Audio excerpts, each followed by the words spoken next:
Right. I was baptized. Okay, you was baptized. Calvary Baptist Church in Madison, Georgia. Okay. Oh, you from New Jersey? Okay, you from North just like me. Okay, I'm from DC. Oh, Yeah. Yeah, Chocolate City. It's not like that like it used to be, but it's But I like Georgia. So when me, my wife just probably just met. Oh. And then one thing she was just telling you. She was limping? Did she let you limping? Oh, that's your wife? Yeah. Oh wow. I just declared that that in Jesus' name her pain will go, and I saw the pain just leave. Right. And now I'm glad you said that. It's funny because another gentleman, she don't see the limp. I see the limp, but you spotted it. Yeah, I So saw my it. thing is, You're a good husband, bro. Yeah. Hey, I've been my wife for about 17 years. I'm from Jersey, California. What? Look at my shirt. I got LA on the back. Yeah, so that's God. Look at God. You already put things together. Yeah. So What's your name? I'm sorry. I'm Richie, man. Richie, Casscius. Oh, that's cool. One of my boy names was Cash. Oh, bro. Richie and Cash. I'm gonna say something that's gonna be crazy. Go ahead. You look like him. That's crazy. Marshall's name is Marshall Ward. What? That's crazy. My family's last name is Marshall. Bro, that's wild. Whoa. Look at God, bro. He already put them things together. That's how he works. That's so. Yeah, that's it. Marshall Ward. What? That's crazy. That's crazy. Oh, there you go. Ready for the world. Yeah. Ready for the world. Yes, But sir. no, but that's a good question you asked me, man. Yes, sir. Yes, sir. Because it's so hard now Yeah. to really, because my wife is Islam. Oh, wow. So Okay. she follows Islam. Oh, okay. And she home my I was 16-year-old daughter. Wow.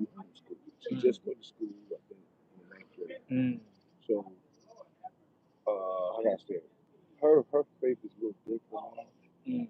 I was brought up with the teachings. Okay.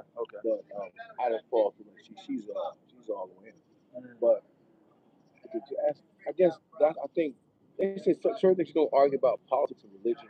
Yeah. Because you never really get a straight answer. Right. Everybody's gonna have their way of thinking. Yeah.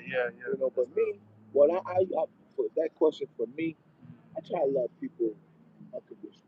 That's good. Wow. I just look if I see a brother or sister, white and black, what's the thing you want to treat? You want to see how you want to be treated. And you treat me with respect. I'm not coming at you. Coming crazy. Yeah. Right? I'm gonna treat you like a regular person. That's just me. Right. I'm not gonna come in there looking at you where you're from, what color you are. I'm gonna respect you. You know what I'm saying? I told my man the story before. Right on. I was living before I met my wife. Said before I met my wife, I was living with a sister up in Sugar Hill Parkway, 10-year apartment. All right. I was living in Marietta at the time. Okay. And we lived in an apartment complex. And they had some missionary brothers. Oh, wow. Guys. Oh, okay. There was Mormons? And it's funny that you brought them up. The Mormons, when we moved to Marietta, I'm sorry.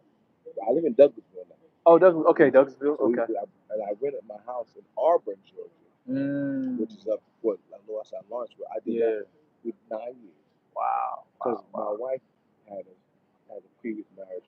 We had my son. He's 27. Okay. Man, so he graduated from that school out here in Auburn. I can't remember it.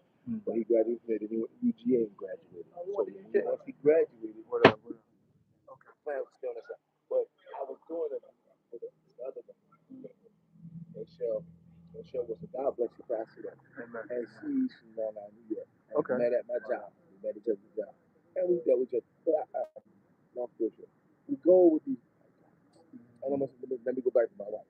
But my wife brought the morning. My wife got the curriculum to homeschool my daughter from the Mormons next to her. Wow. And she had 6 kids. And she was homeschooling. Oh, wow. So my wife wanted to homeschool my daughter. She gave my wife the curriculum. Wow. She taught my daughter. So he brought a Mormon that just boom, right there again. Right on. So now with these white guys, they used to come in our complex, majority black. And they would come out there and gather the children up and have a school bus. Right. And they say, hey, because I'll be out there playing with them a little bit. So you say, hey, would you like to help this school? Nobody wanted to help them. Right. They just wanted to get the kids in the bus, take them to church and all that, whatever. That's it. So I said, okay. I joined the bus. He said, we should need somebody, a mom, to help with the kids. Right. I said, no, I'm not doing it. So I get on the bus. Now, I remind you, my girlfriend at that time, she didn't want nothing to do with that. She fellowshipped at, what's that one, that big church in the North Cross? Oh, is it Victory? That Victory in North? I think, yeah. Not Victory. A winter spot. No, it's Victory. I think it's Victory. The big church? The big one. I think it's off, it's off,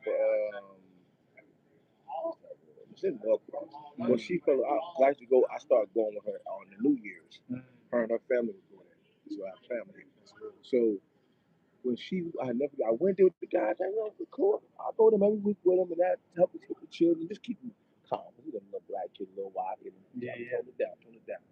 And at that time, my girlfriend had one of the children was hurt. Right. My son was there. So, right on. So they said, we have that. Now, they would do right by the kids. They had a big festival with homes and everything, and sleeping. So I told my girl, I said, you know what? Let's go. She said, I don't really want to go. So I said, come on, she invited us out. Let's go over there. Wow. So we go. So we pull up. Taking all the rides and the rooms out there. Yeah. I told these guys to go. I see it. Now, the pastor was an older gentleman. He was pastor, but his son was like, I guess, a junior pastor. Right. So him and another deacon out this side. They had already known me from all, I was helping out. So they had to know me. I would never go to service for them if I was help out. So I went to one service. And then I go there. Out of nowhere, he see me pulling up. I bring Ray share with me. He said, hey, Richie, what's going on? I said, how you doing? His wife is pregnant. Oh, wow. Okay. He was standing right there. First he said, hey, Richie, how you doing? I said, that's y'all. I said, my God. But he said, hey, that's why I came up. He said, hey, Richie, I'm glad you came. Hey, the fried chicken's over there. Now, he could have said anything. I can see his wife's stomach is like, wow. He just came back. And now, my girlfriend didn't want to say. She looked at him. She said, I'm ready to leave. To remind you, a lot of black people are taking the kids in there. Right. Black people. I just had to leave out. And I looked at him and I said, and his wife was going to drop. I don't believe he just said that. Because it was so much food there. Wow. Everything was there, but he just said, wow. I told him, and the white guy said, he didn't mean nothing by it. I said, no, and then my man said, he said that's offensive. Because he didn't have to say that. He just said, just enjoy yourself this food. And I'm like, you charge me. And now I'm going there. Now, again, that's why I don't have that right there. I kind of flipped it. Right. I felt like, I'm taking my time out to help out. They asked me, the young guys asked me, and I was going every week for them to try to help, just to be a bus monitor. Right. And when he said that, now I didn't get mad. I just said, I'm ready to go. I said, let's go. I said, but before we leave, we're going to some of that fried chicken. So I said, let's go, kid. And I didn't mess with the no more. And the moment the was not going to do every Sunday, you know how that was the missionaries? That was missionaries. I said, I didn't tell them what happened. I'm done. I'm cool. Yeah. He said that. And the deacon, obviously the deacon, they got to know me. Looked at me. They knew I was like, I was mad. I was surprised.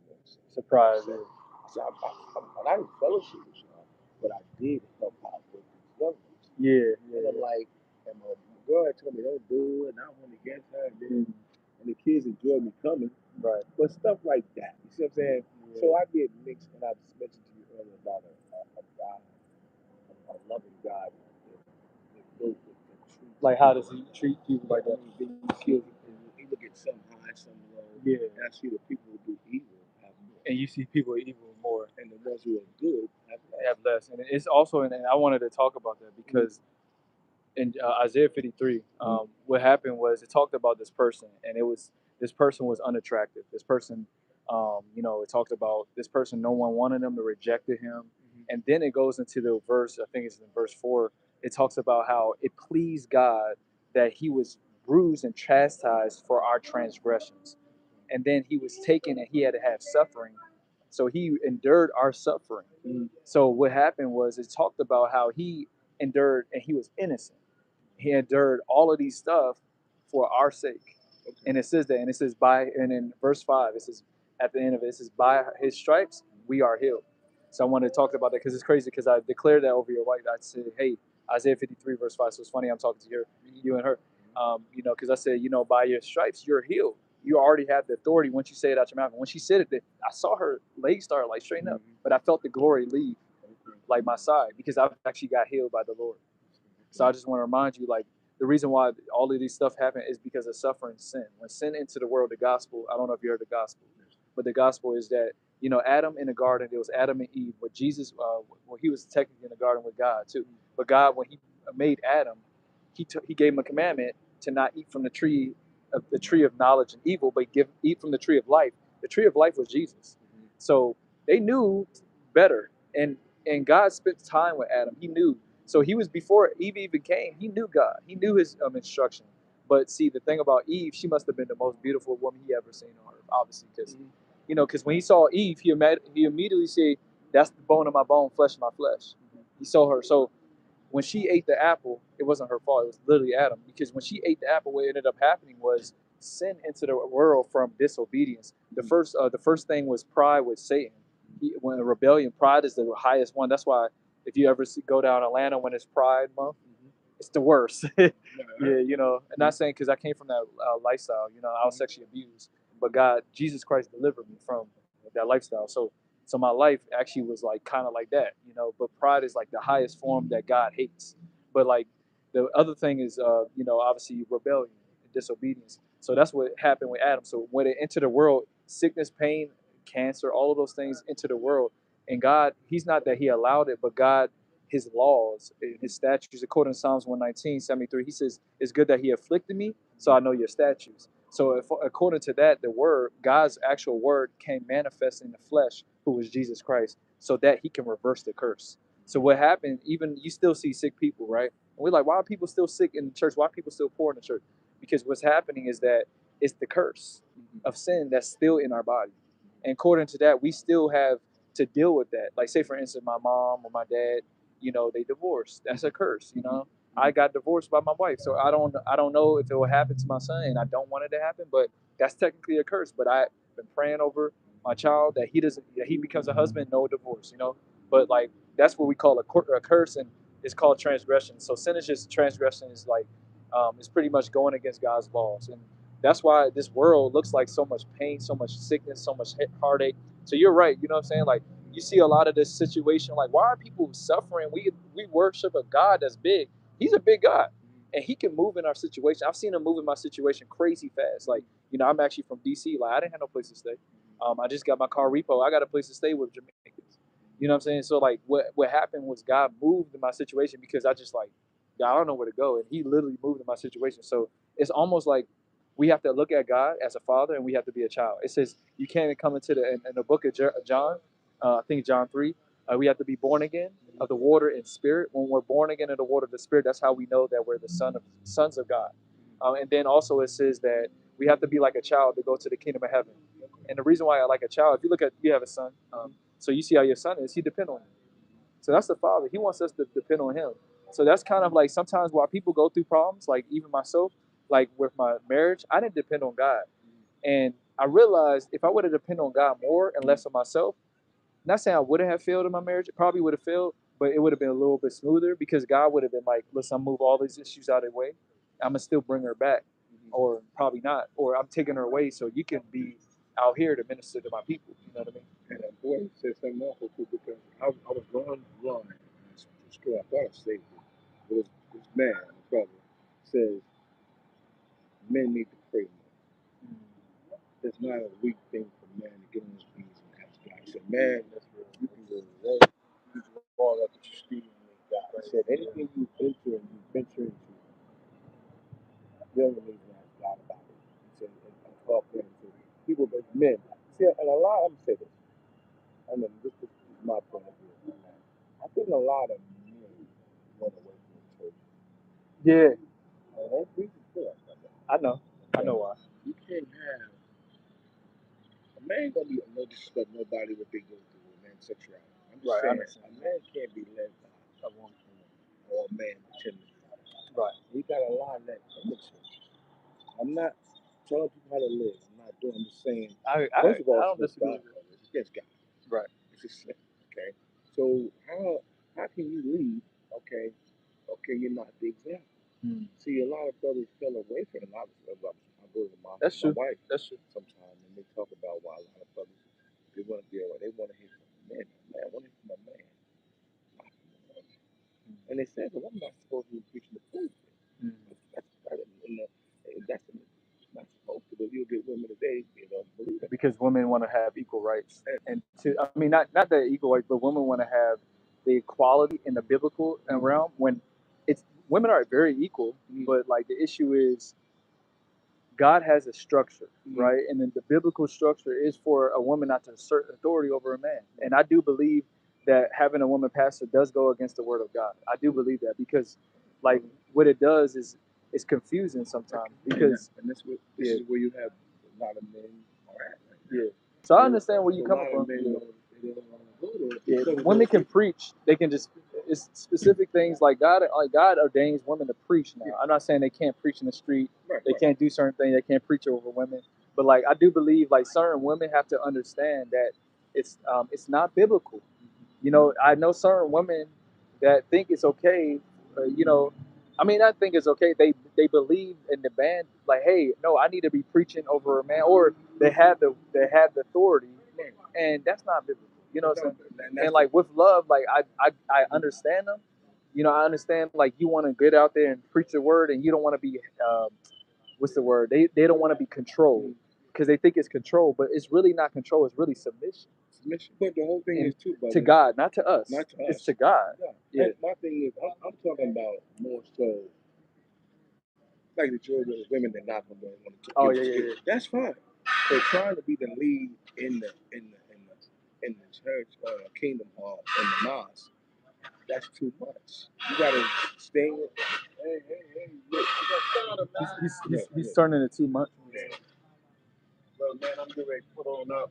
Oh, how you doing, sir? I'm doing all right, but I don't know if you're gonna be here when I get back. Okay, where you at? I see you. Oh, I see you. Okay, yeah. All right, you gonna